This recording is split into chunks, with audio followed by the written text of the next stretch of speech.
አናንያ ቀደም አቆርጣለሁ በዛ አስተያየት ቀደም ላሽ ፈልግበታል ብሎ ይነበርና እንግዲህ ይሄ ምንም እኮ የማያሻማ ነገር አይደለም ህዝብ እንደ ህዝብ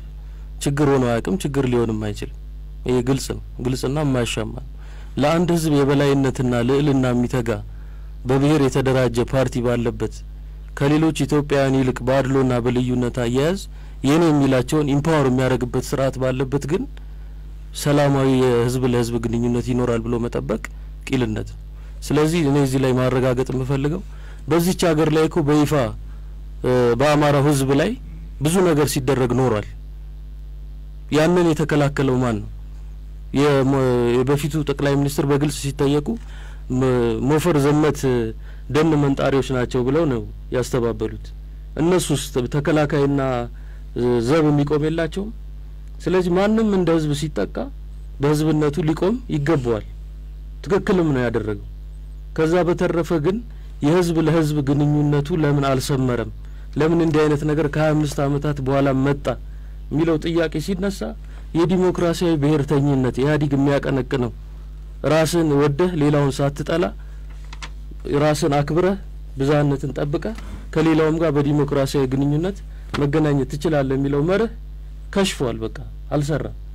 ቢሰራ ኖሮ ትምከት ዛሬም ችግር ይሆናል ነበር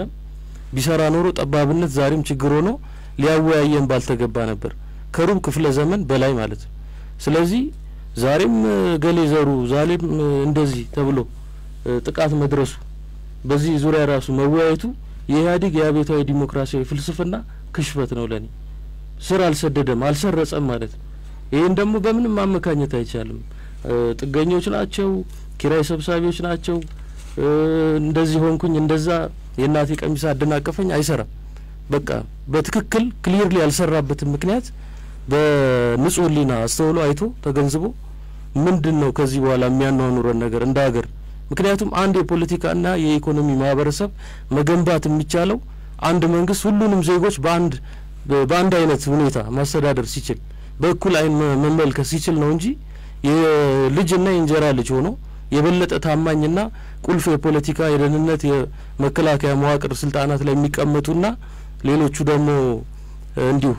እንደ ጸበል የሚረጭበት ከሆነ የሚያስኬድ አይደለም በእኩል የሚያይ ስርዓት ሊኖር ይገባል ኢትኒካሊ ብላይንድ ሆኖ በብሔራቸው የፈለጉትን ይሁኑ ሰዎች በችሎታቸው ግን ኢምፓወርድ መሆን መቻል አለባቸው ምክንያቱም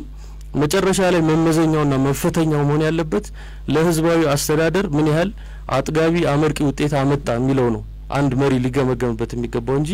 የብሔር ተዋጽኦ የብሔር ጀርባው ምንድነው ለኛ አይሰራልን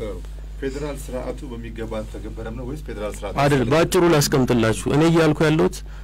ከብዛነት ጋርም ችግር የለብኝም ጥያቄ መጀመሪያ ግልጽ ነው ጥያቄ ግልጽ ነው በቋንቋን ወይ ደግሞ ብሔር መሰረት ያደረገ ፌደራላዊ ስርዓት አያስፈልግም ነው ወይም ይሄ በሚገባ ተተገበረም ነው እንግዲህ ላስቀምጠው እንደጠየቀኝ በዚህች ሀገር ላይ ብዛነት ነባራዊ ሀቅ ሆኖ የኖረ ነው ያለ ነው ያን ማስተናገድ የሚችል የፖለቲካ ስርዓት መገንባት ወቅታዊ ጥያቄ ነበረ የተማሪዎች ንቅናቄ ጊዜ ላይ የተነሳ ጉዳይ ነው አፍተር ኦል የኢህአዲግም እንደው ቶታል ሞኖፖሊ ተሰጥቶት ክሬዲት የሚወስድበት ጉዳይ አይደለም የግራ ዘመን ንቅናቄ በተፈጠረበት ሁሉ የብሔር ጭቆና ነዋልልኝ ናቸው ያነሱት ስለዚህ ያንን ማስከበሩ ትክክል ነው ነገር ግን ስልጣን ላይ ለመሰንበት ሲባል ዲቫይድ ኤንድ ኮንኮር ከፋፍለ ግዛ በሚል ስሌት የሚሄድበት መንገድ ከዲሞክራሲያዊ ብሔርተኝነትን ማስፈን ጋር የሚላተም ተጻራሪ ግብ ነው ያን ተጻራሪ ግብ በውስጡ ተሸክሞ ብዙ ርቀት ሊሄድ አልቻለም ስለዚህ ልዩነት ተኮር የሆነውን ፌደራሊዝም አንድነትንም ግንዛቤ ውስጥ ወደ ከተተ ሚዛናዊ የሆነ ፌደራሊዝም መቀየር አለበት ነው ይያልኩ ያለሁት እንጂ ወደ አዳይ ስርዓት እንመለስም አይደለም ፌደራሊዝሙ ይፍረሳል ግን ፌደራሊዝሙ እንከን ብቻ ሳይሆን መሰረታዊ የሆነ ቅራኔን በውስጡ ያቀፈና ያዘለ ነው ለስልጣን መሰንበቻነት የሚሄዱበት አግባብና ፌደራሊዝምን ማስረጽ በጣም የሚጻረሩ ግቦች ናቸው ውይይታችን ላይ ተጨማሪ እንግዳ መጥተዋል አፍደው አተዛጋ እንግዲህ ወላ ዛሬ ውስጥ ወይስ አቶ ሚሊዮን